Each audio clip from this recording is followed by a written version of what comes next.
શ્રી જગન્નાથ પુરી જે ઓડિશામાં સ્થિત છે તેના રોચક અને ચમત્કારી તથ્યો આવો આજે આપણે જાણીએ। આ ભારતનું સૌથી ભવ્ય અને સૌથી ઊંચું મંદિર છે। આ મંદિર 4 લાખ ચોરસ ફૂટ વિસ્તારમાં ફેલાયેલું છે। તેની ઊંચાઈ 214 ફૂટ છે।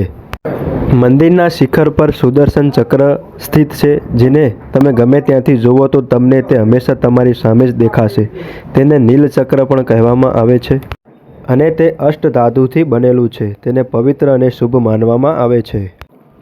પવનની દિશા: સામાન્ય દિવસોમાં પવન સમુદ્રથી જમીન તરફ અને સાંજે ઉલટો ફૂંકાય છે, પણ પુરીમાં એ ઉલટો જ ક્રમથી ફૂંકાય છે, એટલે કે પવન જમીનથી સમુદ્ર તરફ જાય છે।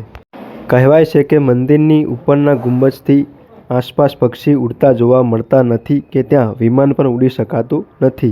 જોકે એવું પણ કહેવામાં આવે છે કે જ્યારે આવી ઘટના બની જશે ત્યારે અશુભ સમય પોતાનો પ્રભાવ છોડી દેશે।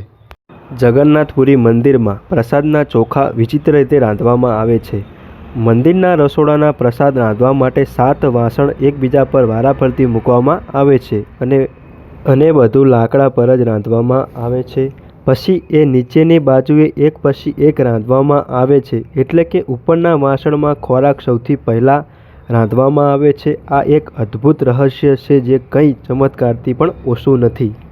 શ્રી જગન્નાથપુરી ઓડિશામાં વિશ્વની સૌથી મોટી રથયાત્રા અષાઢ મહિનામાં ભગવાન રથ પર સવાર થઈને તેમના મામી રાણી ગુડીચાના ઘરે જાય છે। આ રથયાત્રા 5 કિમીમાં ફેલાયેલી છે અને પુરુષોત્તમ વિસ્તારમાં જ નીકળે છે। રાણી ગુડીચા રાજા ઇન્દ્રદ્યુમ્નની પત્ની હતી, જે ભગવાન જગન્નાથજીના પ્રિય ભક્ત હતા, તેથી રાણીને ભગવાન જગન્નાથજીની કાકી પણ કહેવામાં આવે છે। ભગવાન તેમની માસીના ઘરે 8 દિવસ રોકાય છે। પરત ફરવાની યાત્રા અષાઢ શુક્લ દશમીના રોજ થાય છે। રથયાત્રામાં 3 રથ જોડવામાં આવે છે, જેમાં નંદી ઘોષ ભગવાન જગન્નાથજીનો રથ છે। દેવી સુભદ્રાનો રથ દર્પદલનના નામે ઓળખાય છે। ભગવાન બલભદ્રજીનો રથ તાલધ્વજના નામે ઓળખાય છે।